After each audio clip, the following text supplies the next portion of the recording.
हैं दिल्ली दिल भरों की है, दिल जलों की है। कहते तो ये भी हैं कि दिल्ली दिल फरेबों की भी है।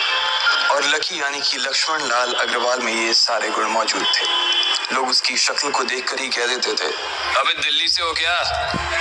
लकी वैसे दिखने में स्मार्ट और अट्रैक्टिव था, पर जेब से खस्ता हालत होने की वजह से रहता बेहद सिंपल तरीके से था। शर्ट का रंग उड़ा हुआ और पैंट से पैबंद जुड़ा हुआ। कहने को तो उसकी उम्र के लड़के दिल्ली की सड़कों पर रात को मोटर बाइक दौड़ाते थे, लेकिन लकी उर्फ लक्ष्मण लाल अग्रवाल सिर्फ कमरे से कॉलेज में पढ़ाई और गर्लफ्रेंड डिंपल के साथ थोड़ा वक्त बिताना, फिर कॉलेज से दुकान से जब होम डिलीवरी आए तो वहां, और फिर घर चला जाता था। हाँ, कभी कभी जब वो किसी लड़के को खाली सड़क पर मोटर बाइक दंदनाते हुए देखता तो कहता, एक दिन अपना टाइम भी आएगा जब मैं चश्मा लगाकर बैठूंगा और पीछे डिंपल को बैठाऊंगा। देखना, जब वो मेरी कमर में अपना हाथ कसेगी और मैं तेजी से मोटरसाइकिल को इंडिया गेट के आसपास दौड़ाऊंगा, तो सारे दिल्ली का दिल हम दोनों को देखकर चलेगा। दुकान में रखा हुआ बर्नॉल भी काम नहीं आएगा। लकी ने कहा और अपने हाथ में बर्नॉल की क्रीम को दबा दिया। जैसे ही उसने क्रीम को दबाया,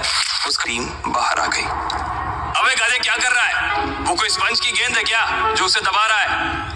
दुकान के मालिक ने उससे फटकारते हुए कहा और उसके सर पर एक चपत लगा दी। Sorry sir. लकी ने अपना सिर बचाते हुए कहा। वो खरोल बाग में स्थित एक छोटी सी मेडिकल स्टोर पर काम करता था। उसकी दुकान का नाम था चमन मेडिकल स्टोर और उसके ओनर का नाम था चमन लाल। लकी पिछले 5 साल से इन्हीं की दुकान पर काम कर रहा था। यहाँ इस छोटी सी शॉप पर काम करना उसकी मजबूरी थी। लाइफ में कंगाली की वजह से उसे कॉलेज में पढ़ाई पूरी करने के लिए पार्ट टाइम जॉब करना था। उसने कई अच्छी जगह अच्छी तनख्वाह की नौकरी ढूंढी, पर नहीं मिली और वो इस मेडिकल स्टोर पर ही अटक गया। गधे, अब इसके पैसे क्या तेरा बाप भरेगा? कटेगा। इसका पैसा भी तेरी तनख्वाह से कटेगा और एमआरपी से डबल रेट में कटेगा। चमन ने अपने दांतों को किचमिचाते हुए कहा। गुस्से की वजह से उसकी नाक फूल गई थी और लकी की सांसें। उसने घबराते हुए ओनर से पूछा, एमआरपी से डबल क्यों सर जी? ताकि अगली बार से ऐसी कोई हरकत करने से पहले तू डबल बार सोचे। चमन ने कहा और उसके हाथ से ट्यूब छीन ली। उसका जी तो चाह रहा था कि वो लकी की खोपड़ी पर एक और बार अपना हाथ साफ कर ले, लेकिन उससे पहले ही दुकान का फोन बजने लगा। फोन की घंटी बजते ही लकी को वहां से निकलने का मौका मिल गया और वो भागते हुए फोन उठाने के लिए चला गया। हेलो जी, करोल बाग की बेस्ट मेडिकल चमन मेडिकल स्टोर से बोल रहा हूँ, बताइए क्या काम था? ये लकी की पेटेंट लाइन थी। चाहे कहीं से भी फोन आए, लेकिन उसे फोन पर बस यही बोलना था। जैसे ही इधर लकी ने अपनी बात कही, उधर से जवाब आया, मैं अप्रूविंग नाइट होटल के कमरा नंबर 303 से बात कर रहा हूँ। एक छोटा सा ऑर्डर है, नोट करो और जल्दी से होटल पर डिलीवर करवा दो। वो एक लड़के की आवाज थी। उसकी आवाज में काफी भारीपन और एक अजीब सी जल्दबाजी थी। जैसे ही लकी ने वो आवाज सुनी, पता नहीं क्यों उसे वो आवाज जानी पहचानी सी लगी। जी सर, बताइए आपका क्या ऑर्डर है? हाँ तो लिखो, हार्ट प्ले के 2 पैकेट और 1 पैकेट टिश्यू। लकी जो कि अपना पेन लेकर खड़ा था, हार्ट प्ले का नाम सुनते ही झिझक गया। असल में हार्ट प्ले नाम का एक कंडोम आता था और इसलिए उसका नाम सुनते ही लकी शर्मा गया था। इतने साल से भी मेडिकल की स्टोर पर काम करने के बाद उसे इन चीजों का नाम सुनने में शर्म आती थी। हेलो भाई, लिखा कि नहीं लिखा? उस आदमी ने फिर से लकी से पूछा। जी सर, लिख लिया सर, लिख लिया। लकी ने खिसिया कर हंसते हुए कहा। लिख लिया तो फिर लेकर निकल, उस लड़के ने कहा। उसकी आवाज सुनकर ना जाने ऐसा क्यों लग रहा था कि वो बहुत बड़ा आदमी था। जी सर, लेकिन सर बाहर तो बारिश हो रही है, लकी ने कहा। उसने देखा कि बाहर बहुत तेज बारिश हो रही थी। उनकी दुकान के सामने पानी भर गया था और तेज हवाओं की वजह से चमन मेडिकल स्टोर का बोर्ड भी गिर गया था। लकी को लग रहा था कि वो इतनी तेज बारिश में अभी एकदम से तो नहीं निकल पाएगा, तो उसने उस लड़के को समझाते हुए कहा, सर मैं ऑर्डर तो ले आऊंगा पर थोड़ा टाइम लग जाएगा, बारिश थोड़ी थम जाए। अब इससे पहले कि वो कुछ आगे बोल पाता, फोन पर लड़का बोल पड़ा, तुम्हारे मालिक को पता है कि तुम मल्होत्रा जी के लड़के को मना कर रहे हो? हाँ पता है, बारिश हो रही है, इसलिए सारा सामान अच्छे से थैली में पैक करके लाना और लेट नहीं होना चाहिए, समझे? उस लड़के ने कहा और इससे पहले कि लकी आगे कुछ कह पाता, उसने फोन काट दिया। उधर से लकी के दुकान का ओनर उसे घूर कर देखा जा रहा था। लकी के हाथ में पेन और पेपर देखकर ही वो समझ गया था कि उसके पास कोई ऑर्डर आया था। आज वैसे भी इतनी बरसात होने की वजह से सुबह से इक्का दुक्का ग्राहक ही दुकान पर आए थे। ऐसे में उसकी दुकान का मालिक एक भी ऑर्डर को छोड़ना नहीं चाहता था। वो लकी को देख रहा था और लकी बारिश की ओर देख रहा था। बारिश का बहाना नहीं चलेगा, जाना पड़ेगा, चमन लाल ने कहा। मैं बहाना नहीं कर रहा सर, थोड़ी बारिश धीमी हो जाए तो मैं चला जाऊंगा। अभी आप खुद ही देखिए कितनी तेज बारिश है। वो पता नहीं कोई मिस्टर मल्होत्रा का कोई बेटा कुछ ज्यादा ही जल्दी में था। मैं साइकिल से तो पहुंच नहीं पाऊंगा इतनी जल्दी। लकी ने उनकी ओर देखते हुए कहा। क्या कहा? मिस्टर मल्होत्रा जी का बेटा? तू मेरी दुकान बंद करवाएगा क्या? अभी के अभी निकल उनका ऑर्डर लेके, वो हमारे बहुत पुराने कस्टमर है, चमन ने कहा। पर लकी ने कहा ही था कि चमन बोला। पर कुछ नहीं, तू मेरी मोटरसाइकिल ले जा, उसने गुस्से में कहा। अरे सर जी, 200 के ऑर्डर में मुश्किल से 40 रुपए बचेंगे। इससे 3 गुने का तो पेट्रोल ही लग जाएगा, और अगर गाड़ी रास्ते में बंद हो गई तो अलग से खर्चा, लकी ने समझाते हुए कहा। वो जानता था कि उसका मालिक इन सब बातों पर ध्यान नहीं देने वाला। चमन लाल बोला।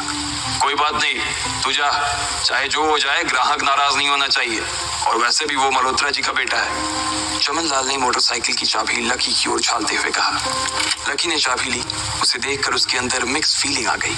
एक तो वो बहुत खुश हुआ कि बड़े दिनों बाद बाइक चलाने को मिलेगी, पर वहीं दूसरी तरफ दुखी इसलिए हुआ कि बाइक मिली भी तो ऐसी तेज बारिश में, अगर खराब हो गई तो इसकी चपत भी उसके सिर पर ही पड़ेगी।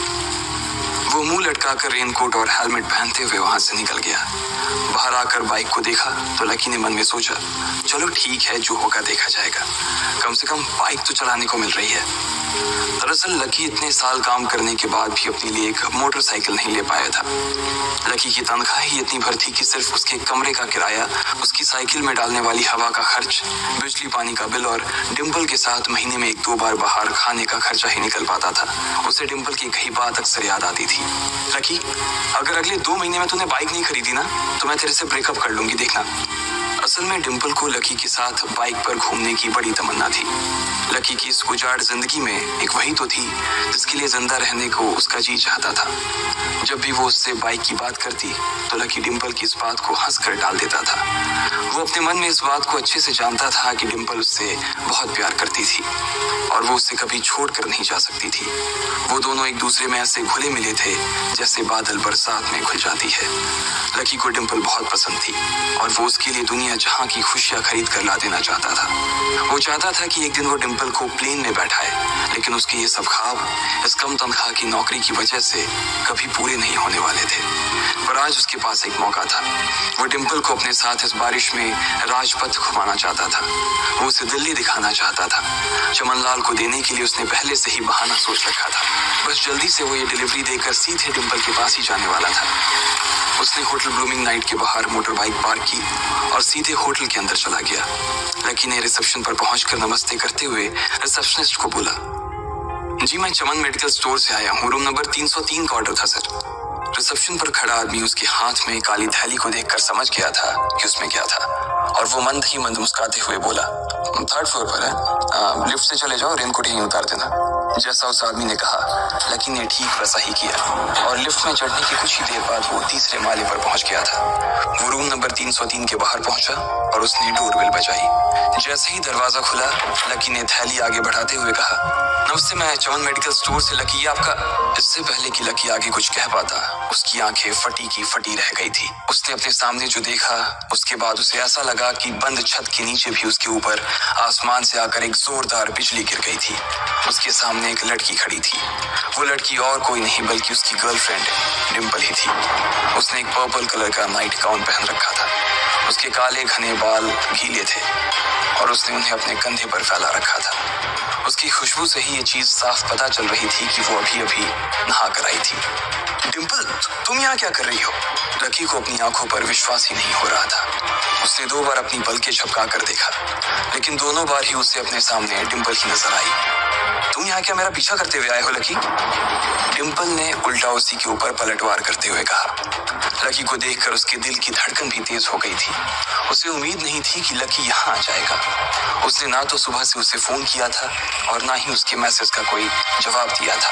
वो अपने मन में सोचकर बैठी थी कि वो अगले दिन खुद ही उससे मिलकर बोल देगी कि उसकी तबीयत खराब थी। डिम्पल बेबी, क्या हो गया? किससे बात कर रही हो?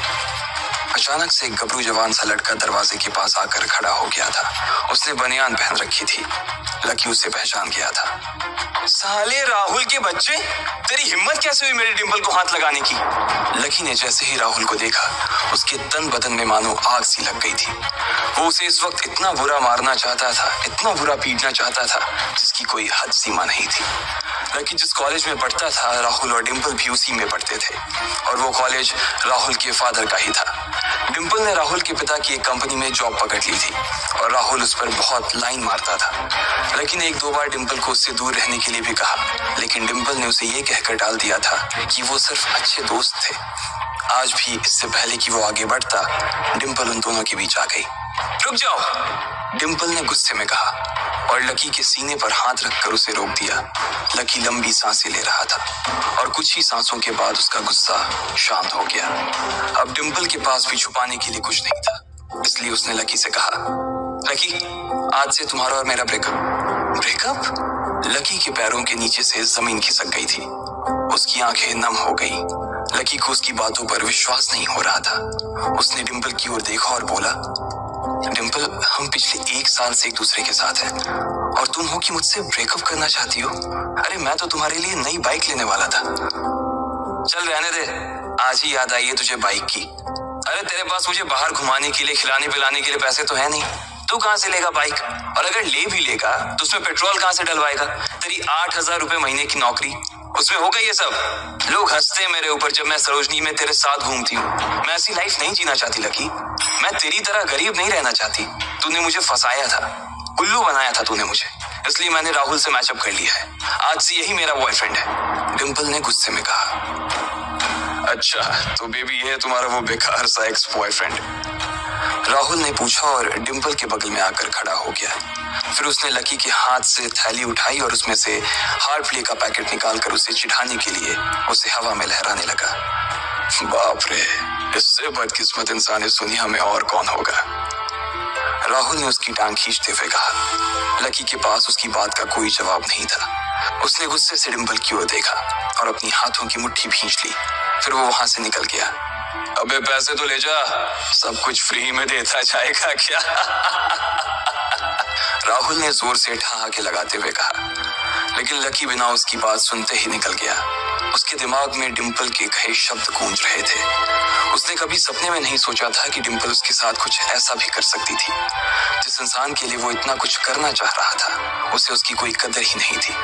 लकी इतना हताश हो गया था कि बुरी तरह से रोने लगा। इस बार वो लिफ्ट से नहीं बल्कि सीढ़ियों से नीचे उतरा, और एक सीढ़ी उतरने के साथ उसके आंसू आंखों से छलकते जा रहे थे। जब उसकी आवाज सुनकर कुछ लोग अपने कमरे से बाहर आए तो लकी ने तुरंत अपने आंसू पोंछे और तेजी से वहां से भाग गया। उसे जिंदगी में पहली बार प्यार हुआ था, और पैसों की कमी की वजह से न सिर्फ उसका प्यार बल्कि उसकी पूरी जिंदगी बर्बाद हो गई थी। लकी जैसे ही बाहर आया तो उसने देखा कि बाहर अंधेरा हो गया था। आसमान में तेज बिजली कड़की और बारिश जो थमी थी एकाएक फिर से झमाझम बरसने लगी। ये देख लकी के थमे हुए आंसू एक बार फिर से छलक गए। उसका दिल बुरी तरह से टूट चुका था, लेकिन उसे इस बात की खुशी भी हो रही थी। आखिर आज उसे डिंपल का असली चेहरा नजर आ गया था।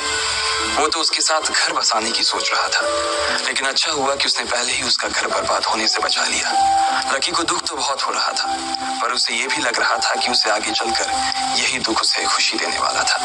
लेकिन एक चीज थी जो लकी को परेशान कर रही थी, वो थी उसकी माली हालत। उसकी जेब इतनी तंग थी कि उसे फटी हुई जेब की पैंट पहनकर घूमना पड़ता था। कभी कभी तो लकी सिर्फ रोटी खाकर दिन काट लेता था। वो कब से कोशिश कर रहा था कि कोई अच्छा काम पकड़ सके, लेकिन उसे कोई काम देने को राजी नहीं था। उसने टूटे हुए दिल को दिलासा देते हुए मन में सोचा कि डिंपल पर खर्च होने वाले पैसे बच जाने से शायद उसके हालत सुधर जाएंगे, पर फिर भी वो रातों रात रईस नहीं हो जाने वाला था। उसने ऊपर आसमान की ओर देखा और जोर से चिल्लाया, अगर इतना ही अनलकी बनाना था तो फिर नाम लकी क्यों रखा भगवान? वो जितनी जोर से चिल्ला सकता था उतनी जोर से चिल्लाया। उसकी आवाज से आसपास खड़े लोग एक बार तो डर गए थे। लकी ऊपर ही देख रहा था और उसके आंसू बारिश के पानी के साथ मिल गए थे। जैसे ही वो फूट कर रोने को था, तभी उसके फोन पर एक मैसेज आया। जैसे ही लकी ने अपना फोन निकालकर उस मैसेज को पढ़ना शुरू किया, उसकी तो आंखें ही चमक गई। अचानक उसके आंसू हंसी में बदल गए और वो जोर जोर से वहीं सड़क पर नाचने लगा। उस मैसेज में लिखा था, परिवार की रिसर्च और परिवार के निर्णय के हिसाब से अग्रवाल परिवार का वारिस लक्ष्मण लाल अग्रवाल उर्फ लकी ने गरीबी अभ्यास की परीक्षा को पास कर लिया है और आज से ही वो उस जमीन और उस जायदाद का मालिक हो जाएगा जो परिवार ने उसके नाम कर रखी थी। ये कैसा मैसेज था? आखिर कौन था लकी? क्या थी उसकी असलियत? और वो कैसे रातों रात ही अनलकी से लकी हो गया था?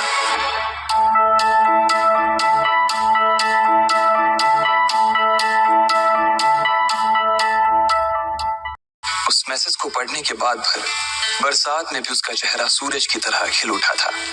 लेकिन इस मैसेज को पढ़कर खत्म किया ही था कि उसके फोन पर बारिश की बूंदें जमा होने लगी थी। लेकिन ये थोड़ी देर की खुशी मनाने के बाद याद किया कि वो सच में गरीब नहीं था। असल में उसके परिवार ने उसे एक परीक्षा में डाल रखा था जिसका नाम था गरीबी अभ्यास परीक्षा। इस परीक्षा के तहत लकी को अग्रवाल खानदान में उसके नाम की जमीन और जायदाद पर तभी हक मिलने वाला था जब वो इस परीक्षा को पास कर लेता। अचानक से उसे याद आया कि वो गरीब नहीं था बल्कि गरीब होने की परीक्षा दे रहा था।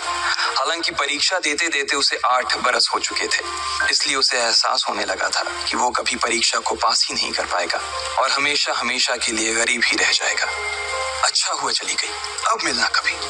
लकी ने होटल की तीसरी मंजिल की ओर देखा और पानी के अंदर ही अपना पैर पटक दिया। वो डिम्पल को कोस रहा था। उसने अपनी मोटरसाइकिल उठाई और फिर से चमन मेडिकल स्टोर जाने के लिए मुड़ने लगा।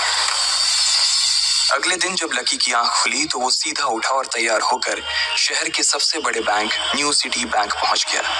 न्यू सिटी बैंक न सिर्फ शहर का सबसे बड़ा बैंक था बल्कि वो सबसे अमीर बैंक भी था। वहां पर शहर के सबसे अमीर लोगों के ही पैसे जमा किए जाते थे। लकी वहां पैसे को निकलवाने के लिए जा रहा था। New city bank south Delhi में बसा हुआ था और उसके दरवाजे के बाहर महंगी से महंगी गाड़ी खड़ी थी। भाई, अब इसमें से कौन सी नई गाड़ी लेगा? लकी ने मन ही मन सोचा। उसे यकीन नहीं हो रहा था कि कल तक तो वो एक मोटरसाइकिल तक नहीं खरीद पा रहा था और आज वो एक कार, और वो भी इतनी महंगी कार खरीदने की सोच रहा था। फिर उसने अपनी नजर गाड़ी पर से हटाई और बैंक के अंदर जाने लगा। उसने देखा कि बाहर बहुत भीड़ थी और महंगे से महंगे कपड़े पहने लोग बैंक के अंदर जा रहे थे। कहाँ दवाओं की बदबू और कहाँ ये खुशबू? उसने एक बहुत ही गहरी सांस के अंदर ज्यादा से ज्यादा खुशबू को समेटने की कोशिश करते हुए अपने मन में सोचा। लेकिन अगले ही पल उसके मन में संकोच पैदा हो गया था। रातों रात लकी की किस्मत तो बदल गई थी लेकिन उसके कपड़े नहीं बदल पाए थे। इतने बड़े बैंक में वो वही कपड़े पहनकर आ गया था जो वो अक्सर अपने काम पर पहनकर जाता था।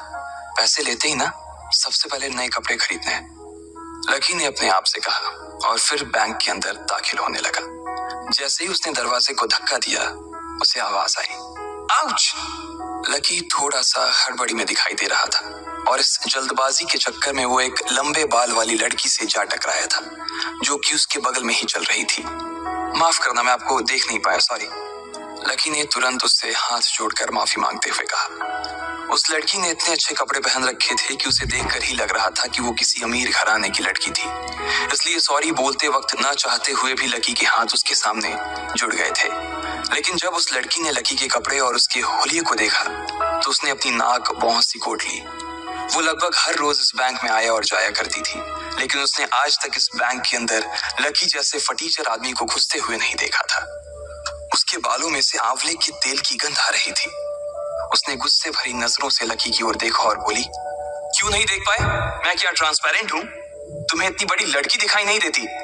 इससे पहले कि बात आगे बढ़ती, उस लड़की ने देखा कि इस बैंक की मैनेजर यास्मिन पटेल उन दोनों की ओर बढ़ी चली आ रही है। उसने भी लकी को देखकर वैसी ही शक्ल बनाई थी जैसी शक्ल उस लंबी लड़की ने बनाई थी। I am so sorry miss, आपको कहीं लगी तो नहीं? यास्मिन ने उस लड़की से पूछा और फिर घिन्न भरी नजरों से लकी की ओर देखने लगी।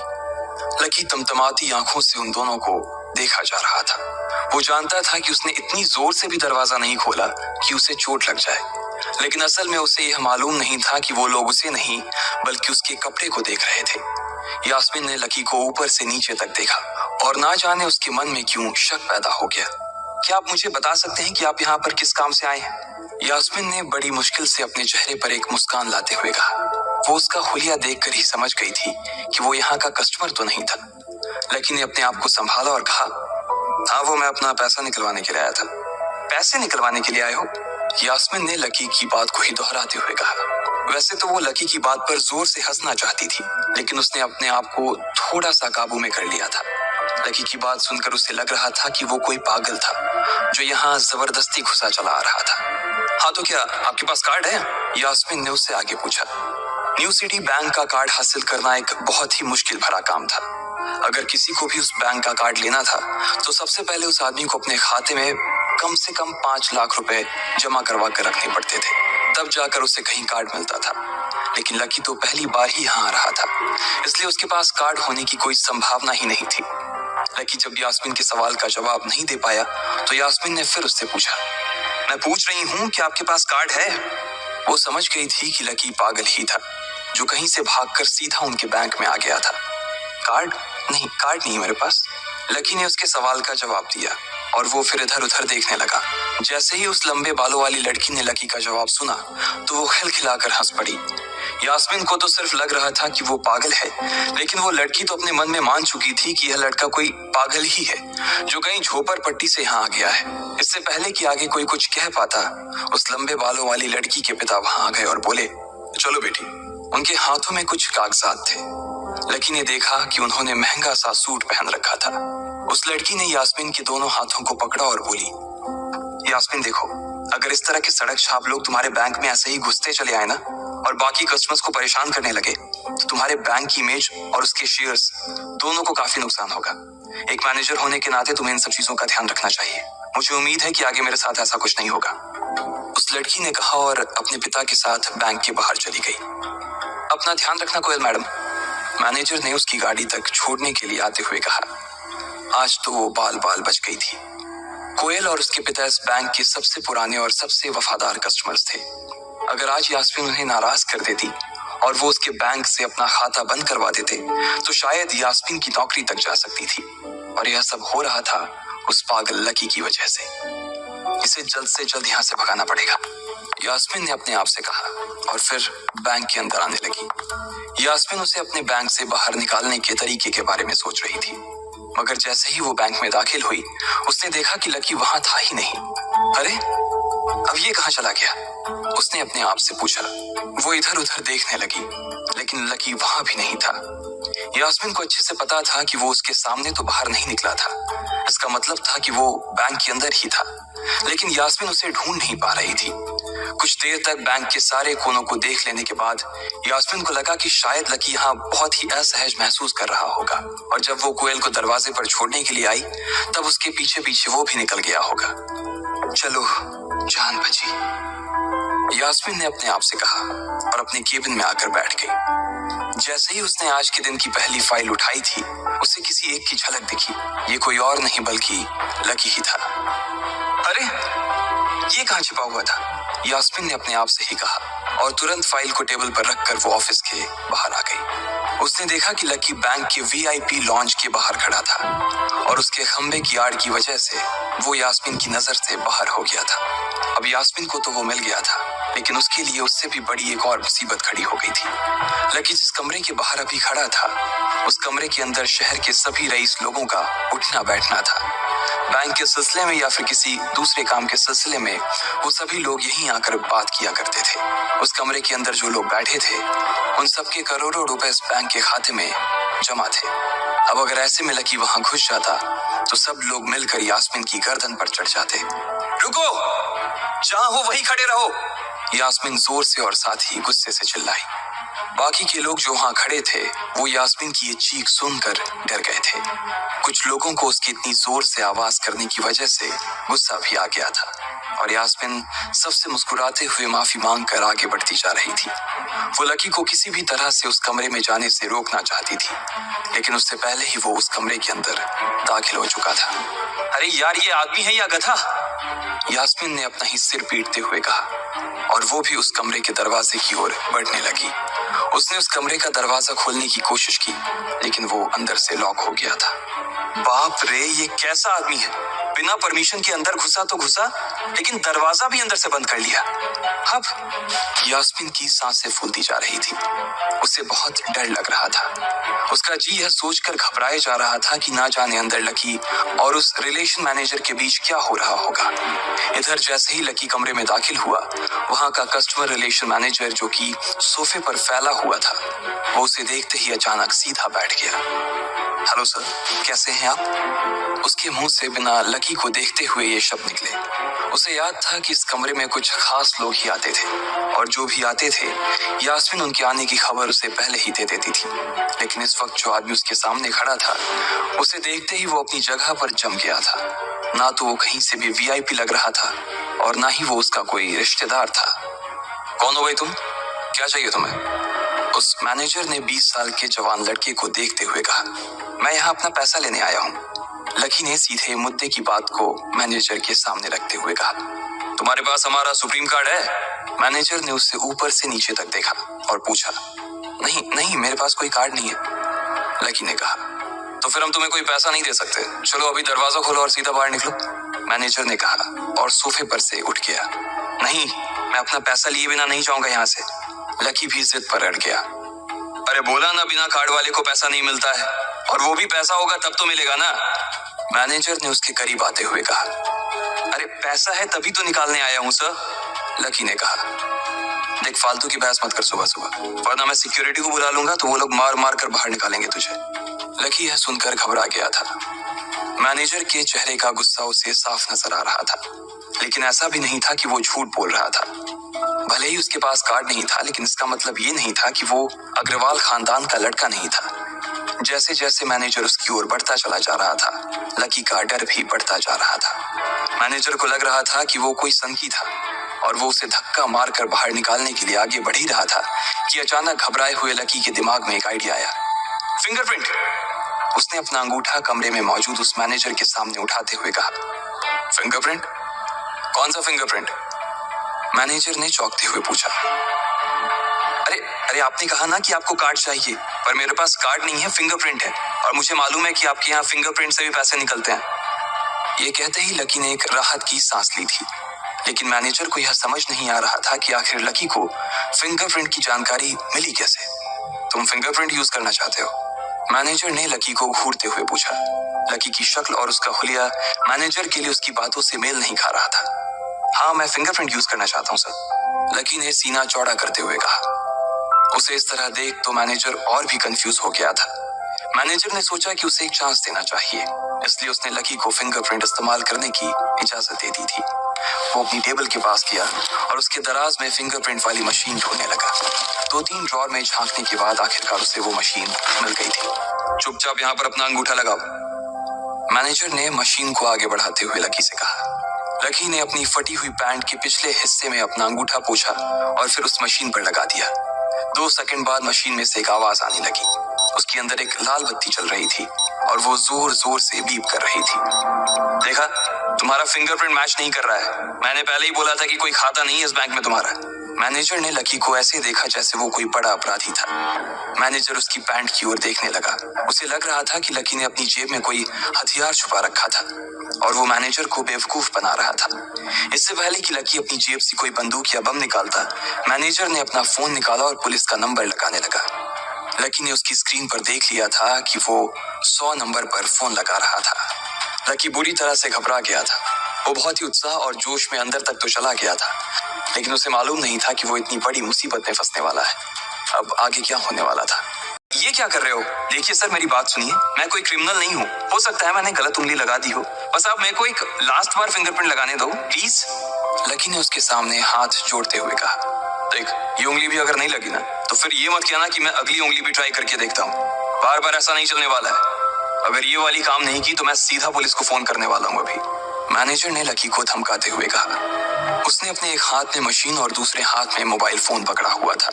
उसने अपने स्क्रीन पर पुलिस का नंबर खोल रखा था और उसका अंगूठा हरे बटन पर ही टिका हुआ था। इधर लकी ने अपने सीधे हाथ की उंगली को अपने पैंट से साफ किया और भगवान का नाम लेकर उसे उस मशीन पर लगा दिया। जैसे ही उसकी उंगली उस मशीन पर पड़ी, अब की बार फिर मशीन से एक आवाज आई और वो चमक कर हरी हो उठी। तभी मैनेजर के मोबाइल पर एक मैसेज आया। मैनेजर ने उस मैसेज को पढ़ना शुरू किया। Verification successful. खाता 1, नाम लक्ष्मण लाल अग्रवाल, खाता नंबर 01104। जैसे ही मैनेजर ने इस मैसेज को देखा, उसकी आंखें फटी की फटी रह गई थी। उस मशीन पर चमकती लाइट को देखते हुए लकी की आंखें भी चमक आई थी। लकी उस हरी बत्ती को देखते ही झूम उठा था और फिर उसने मैनेजर को घूर कर देखा। उसके दिमाग में वो सारी बातें चल रही थी जो मैनेजर उसे अभी थोड़ी देर पहले सुना रहा था। इधर मैनेजर ने उसके आगे हाथ जोड़े और खिसिया कर हंसते हुए कहा, लक्ष्मण सर, प्लीज मुझे माफ कर देना सर। मैं इस ब्रांच में नया आया हूँ और इसलिए मुझे मालूम नहीं था कि आप कौन हो। मैं इस ब्रांच का कस्टमर मैनेजर शशिकांत वर्मा हूँ। प्लीज आगे भी मेरा ध्यान रखना सर, प्लीज। Sorry sir. हाँ ठीक है, तो मुझे ये बताओ कि मेरे खाते में कितने पैसे रखे हुए हैं, लकी ने कहा और वो अब सोफे पर बैठ गया। मैनेजर उसके सामने ही खड़ा हुआ था और उसके खाते की जानकारी अपने फोन पर ही निकाल रहा था। उसने अपने फोन पर इधर उधर कुछ उंगलियां चलाई और बोला, हो गया सर, आपके खाते में इस वक्त 90,80,70,650 रुपए रखे हुए हैं सर। शशिकांत के खुद के होश इतनी बड़ी रकम को देखने के बाद उड़ गए थे। उसे विश्वास नहीं हो रहा था कि इस आदमी के खाते में इतना पैसा भी हो सकता था। लकी की शक्ल देखकर तो यही लग रहा था कि उसकी उम्र 20 से 22 साल से ज्यादा नहीं थी। ऐसे में अगर उसके खाते में इतना सारा पैसा रखा हुआ था तो ये वाकई बहुत बड़ी बात थी। शशिकांत अपने मन में ये सोच रहा था कि दुनिया के 99% लोग ही अपनी पूरी जिंदगी काम करने के बाद भी इतना पैसा नहीं कमा सकते थे जितना कि लकी के खाते में इतनी छोटी सी उम्र में रखा हुआ था। लेकिन लकी ने इधर जब उसके फोन में अपने खाते पर पड़ी हुई जानकारी को देखा तो उसे कुछ अजीब सा लगा। उसे लग रहा था कि उसे तुरंत इतने पैसों के हिसाब से अब अपनी जिंदगी को ढालने की कोशिश करनी शुरू कर देनी चाहिए, वरना उसके साथ वही होने वाला था जो आज बैंक में उसके साथ हुआ था। अरे सर, खाते में पैसे के अलावा और भी चीजें हैं जो मैं आपको बताना चाहता हूँ सर। मैनेजर ने फिर से अपनी फोन पर उंगलियां फिराई और बोला, सर एक तो आपके खाते में एक फरारी जुड़ी हुई दिखा रहा है सर। इसके अलावा आपके खाते में 2 किलो सोने की 100 ईंटें रखी हुई हैं, 5 किलो सोने की 20 ईंटें, पिकासो की 3 असली पेंटिंग है, 20 हीरे हैं 24 कैरेट की और भी बहुत कुछ है सर। मैनेजर ने हाफते हुए और अपने पसीने साफ करते हुए कहा। इतना सारा धन देखने के बाद शशिकांत की आंखें तो बाहर ही निकल आई थी। उसने कभी लकी जितना अमीर आदमी अपनी जिंदगी में नहीं देखा था। जितना पैसा और सोना और जायदाद उसके पास था, उसका 10% भी इस ब्रांच में किसी और के पास नहीं था। ठीक है, चलो मुझे एक कार्ड दे दो तुम, लकी ने अपने दोनों हाथों को अपने सिर के पीछे रखते हुए कहा। जी सर, मैं अभी आपके लिए एक नया कार्ड बनवा देता हूँ सर, मुझे बस 10 मिनट दीजिए सर, बस 10 मिनट, शशिकांत ने कहा और फिर लकी के सामने ही निकल गया। जितनी देर में लकी ने अपने फोन पर फिर से उस मैसेज को खोलकर देखा, उतनी ही देर में मैनेजर उसके लिए एक चमकता हुआ सुप्रीम कार्ड लेकर उसके सामने आ गया था। लेकिन उस कार्ड को देखने के बाद ना जाने क्यों मैनेजर को ऐसा लग रहा था कि ये कार्ड लकी की संपत्ति के आगे कुछ भी नहीं था। फिर भी मैनेजर इसमें कुछ नहीं कर सकता था क्योंकि वो जानता था कि उसके पास इस ब्रांच में इससे बड़ा और कोई कार्ड नहीं था। इसलिए फिलहाल वो लकी को यही दे सकता था। उसने उस कार्ड पर लकी का पूरा नाम लक्ष्मण लाल अग्रवाल गुदवा दिया था। लीजिए सर आपका कार्ड, पासवर्ड वगैरह सर आपको ईमेल पे मिल जाएगा, शशिकांत ने मुस्कुराते हुए कहा और वो लकी के सामने हाथ बांधकर खड़ा हो गया। इधर लकी ने उस कार्ड को उलट पलट कर देखा और फिर अपनी जगह से खड़ा होकर वो बाहर निकलने लगा। शशिकांत का मन तो यही कर रहा था कि वो उसे दरवाजे तक छोड़ने जाए, लेकिन उसकी ड्यूटी इसी ऑफिस में थी और वो किसी को बाहर छोड़ने नहीं जा सकता था। फिर भी वो लकी के लिए दरवाजा खोलने के लिए आगे आ गया था। इधर यास्मीन अपने केबिन में अपना सिर पकड़े हुए बैठी थी। उसे समझ नहीं आ रहा था कि आखिर अंदर चल क्या रहा था। एक पल को तो उसे लगा कि लकी पागल नहीं बल्कि बदमाश था कोई और उसने शशिकांत को बंदी बना लिया था। लेकिन जब वो लकी के लिए कार्ड लाने के लिए अपने दफ्तर से बाहर आया तो यास्मीन को लगा कि कुछ गड़बड़ नहीं हुई थी। फिर ये इतनी जल्दी में कहाँ जा रहे हैं, उसने अपने आप से पूछा। शशिकांत को सुरक्षित देख बैंक के बाकी लोग भी दरवाजे पर से पीछे हट गए थे। वैसे भी उसे देखते ही सब लोग अपनी अपनी जगह पर वापस दौड़े चले जाते थे। शशिकांत का खौफ ही ऐसा था कि उसकी आंखों की झलक भर से खड़ा कर्मचारी जाकर अपनी कुर्सी पर बैठ जाता था। लेकिन एक बार शशिकांत के बाहर आने के बाद वो दोबारा बाहर नहीं आया था और ना ही लकी कमरे से बाहर आया था। इधर यास्मीन परेशान हुए जा रही थी। वो जानती थी कि अगर कुछ भी गड़बड़ हुआ तो सबसे पहले उसकी नौकरी जाने वाली थी। उसने बड़ी मुश्किल से और मेहनत करके इस नौकरी को हासिल किया था और वो किसी पागल की वजह से इसे अपने हाथ से नहीं जाने देना चाहती थी। जैसे ही परेशान यास्मीन ने अपनी नजर उठाकर फिर से उस कमरे की ओर देखा तो पाया कि लकी बहुत ही आराम से उस कमरे से बाहर निकलकर दरवाजे की ओर बढ़ता चला जा रहा था। ए, रुको, तुम इस तरह नहीं जा सकते, यास्मीन जोर से चिल्लाई और भागते हुए लकी के पास चली गई। तुम्हारी हिम्मत कैसे हुई जबरदस्ती हमारे वीआईपी रूम में घुसे चले जाने की? यास्मीन ने गुस्से में पूछा। उसका मन तो यही कर रहा था कि वो अभी लकी का गिरबान पकड़कर उसे झकझोर दे, लेकिन उसने अपने आप को रोक रखा था। मैंने पहले भी कहा था ना आपसे, मैं यहाँ सिर्फ अपना पैसा लेने आया था और कुछ नहीं, लकी ने कहा और मुस्कुराने लगा। यास्मीन ने देखा कि उसके हाथ में एक सुप्रीम कार्ड था और वो उसकी उंगलियों के बीच चमक रहा था। यास्मीन के दिमाग में आया कि लकी ने ये कार्ड कहीं अंदर से चुरा तो नहीं लिया, और इससे पहले कि वो यहाँ से चोरी करके भागता, यास्मीन जोर से चिल्लाई, सिक्योरिटी, सिक्योरिटी। उसकी आवाज को सुनते ही तो बंदूक वाले गार्ड भागे भागे यास्मीन के पास आ गए। ये चोरी करके भाग रहा है, पकड़ो इसे। लकी ने जब यास्मीन के मुंह से ये बात सुनी तो उसके कान खड़े हो गए। इससे पहले कि वो वहां से अपनी जान बचाकर भाग पाता, सिक्योरिटी वालों ने उसे धर दबोच लिया था और फिर उसकी जेब टटोलने लगे थे। इधर यास्मीन ने देखा कि उस सुप्रीम कार्ड पर उसने अपना नाम भी गुथवा लिया था। तुम्हारी इतनी हिम्मत कि तुमने शशिकांत सर को डरा कर अपना नाम भी लिखवा लिया इस पर, इसकी जेब चेक करो, यास्मीन ने गुस्से से कहा। दोनों में से एक गार्ड लकी की जेब टटोलने लगा था। लकी की समझ में नहीं आ रहा था कि आखिर ये लड़की उससे समझ क्या रही थी। अगर उसे उसके खाते या इसकी संपत्ति या सिर्फ इसके परिवार के बारे में भी पता चल जाता तो भी यास्मीन उसके पैरों में गिर जाती। इससे पहले कि लकी अपनी सफाई में कुछ कह पाता, एक गार्ड बोला, मैडम, इसकी जेब में तो कुछ नहीं है, बल्कि फटी हुई जेब है इसकी।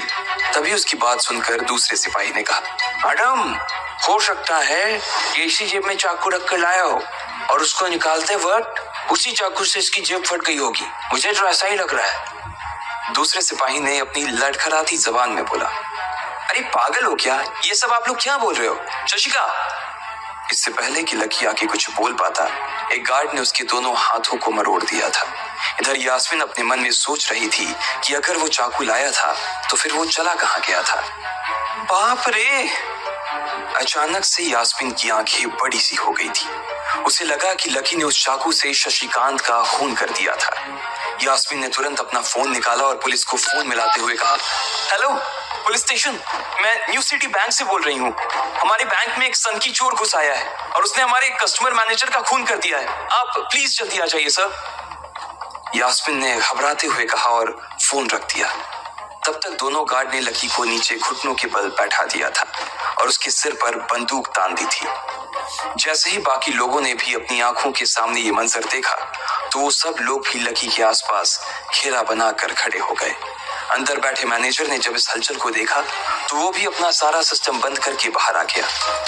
अरे क्या हो रहा है ये सब? उसने जोर से आवाज देते हुए पूछा। जैसे ही सब लोगों ने उसकी आवाज सुनी तो वो चौंक गए और शशिकांत वर्मा की ओर देखने लगे। देखने वालों में यास्मीन भी शामिल थी और उसने देखा कि उसका मैनेजर तो जिंदा है और सही सलामत उसकी आंखों के सामने खड़ा था। सर, आप जिंदा हैं? यास्मीन ने खुशी और आश्चर्य भरे भाव के साथ शशिकांत की ओर देखते हुए कहा, लेकिन अगले ही पल उसकी खुशी की जगह दुख ने ले ली थी। उसे एहसास हो रहा था कि आखिर उसने कितनी बड़ी गलती कर दी थी।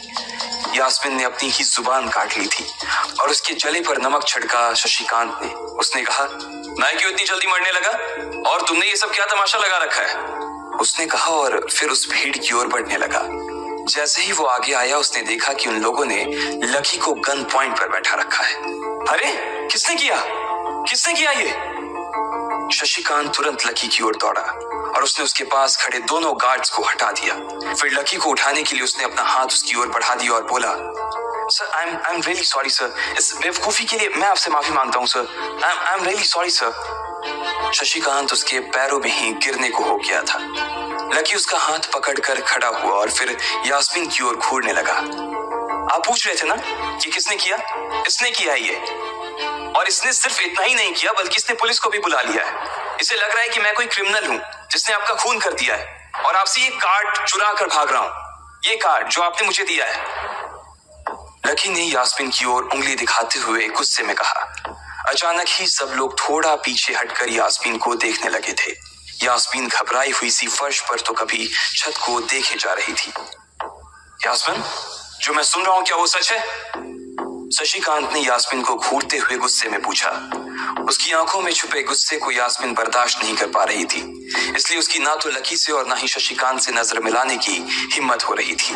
फिर भी वो जानती थी कि उसका चुप रहना इस वक्त उसके लिए बहुत खतरनाक हो सकता था, इसलिए उसने कहा, सर ये सब मेरी गलती है सर, ये मेरी बहुत बड़ी मिसअंडरस्टैंडिंग है सर। मुझे लगा कि ये जबरदस्ती अंदर घुस आया है और इसने आपके ऊपर हमला करके आपसे जबरदस्ती ये कार्ड बनवा लिया है और फिर आपको मार दिया है सर। यास्मीन ने घबराते हुए कहा। उसकी डरी सहमी सी आंखों में अब आंसू ही आ गए थे। मैनेजर ने जब उसकी ये बात सुनी तो उसने अपना सिर पकड़ लिया। यास्मीन जैसी समझदार लड़की इतनी बड़ी भूल कैसे कर सकती थी? उसने लकी को पहचाना ही नहीं था। खैर, मैनेजर को लगा कि इसमें उसकी कोई गलती नहीं थी। जब वो खुद लकी को नहीं पहचान पाया था तो फिर यास्मीन कैसे पहचान पाती? इसलिए उसने सोचा कि सबके सामने उसे कुछ कहने से अच्छा था कि वो यास्मीन को एक कोने में ले जाकर लकी की सच्चाई बताए। शशिकांत ने उसका हाथ पकड़ा और उसे खींचकर अपने साथ खंबे के पास ले गया और बोला, तुम्हें मालूम है ये कौन है? अरे ये लक्ष्मण अग्रवाल है, लक्ष्मण अग्रवाल खानदान का वारिस। तुम्हें पता है ना कि अग्रवाल खानदान का खाता हमारे बैंक की जितनी भी शाखाएं हैं उसमें सबसे बड़ा खाता है।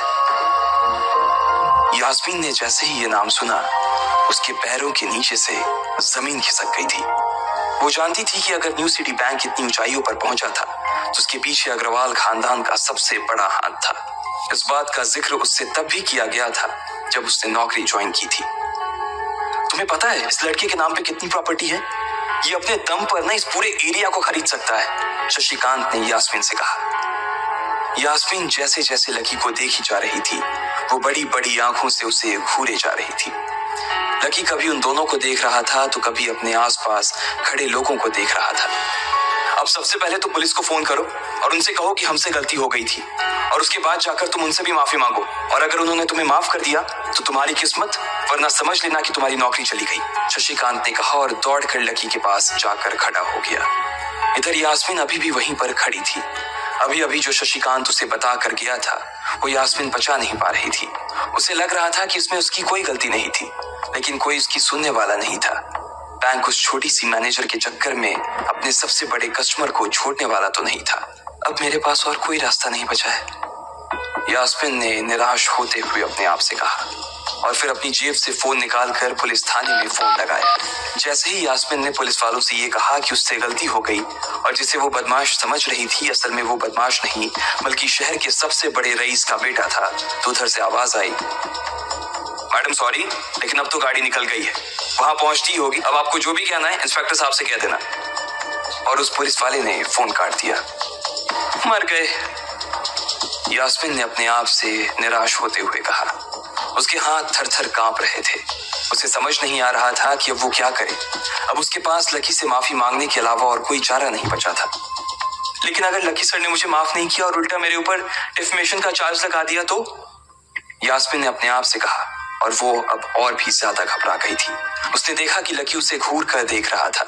शशिकांत पूरी कोशिश कर रहा था कि वो लकी को शांत करवा सके, लेकिन लकी वहां से हिलने का नाम तक नहीं ले रहा था। यास्मीन उसके पास पहुंच गई थी। वैसे तो वो जानती थी कि उसे माफी मांगने से उसकी किस्मत बदलने वाली तो थी नहीं, फिर भी उसने एक बार कोशिश करनी चाहिए और लकी से कहा, सर मैं आपको गलत समझ रही थी सर, एक्चुअली आपके। यास्मीन ने उसके कपड़े को देखा और एक सांस लेते हुए आगे बोली, सर प्लीज मुझे माफ कर दीजिए सर, मेरी इंटेंशन आपको हर्ट करने की बिल्कुल भी नहीं थी, मैं तो जो कुछ कर रही थी बैंक की सेफ्टी के लिए कर रही थी सर। यास्मीन ने गिड़गिड़ाते हुए कहा और नीचे देखने लगी। इट्स ओके, कोई बात नहीं है, लकी ने कहा और उसके हाथ से अपना सुप्रीम कार्ड लेकर निकल गया। यास्मीन को अपने कानों पर तो विश्वास ही नहीं हो रहा था। वो मान ही नहीं पा रही थी कि लकी ने उसे माफ कर दिया था। उधर लकी को अपने आप पर विश्वास नहीं हो रहा था कि वो रातों रात इतना अमीर हो गया था। आखिर लकी इतने पैसों का क्या करने वाला था? क्या उसके खाते की बैलेंस की तरह वो भी रातों रात बदल जाता? ये पैसा उसकी जिंदगी को क्या दिशा देने वाले थे?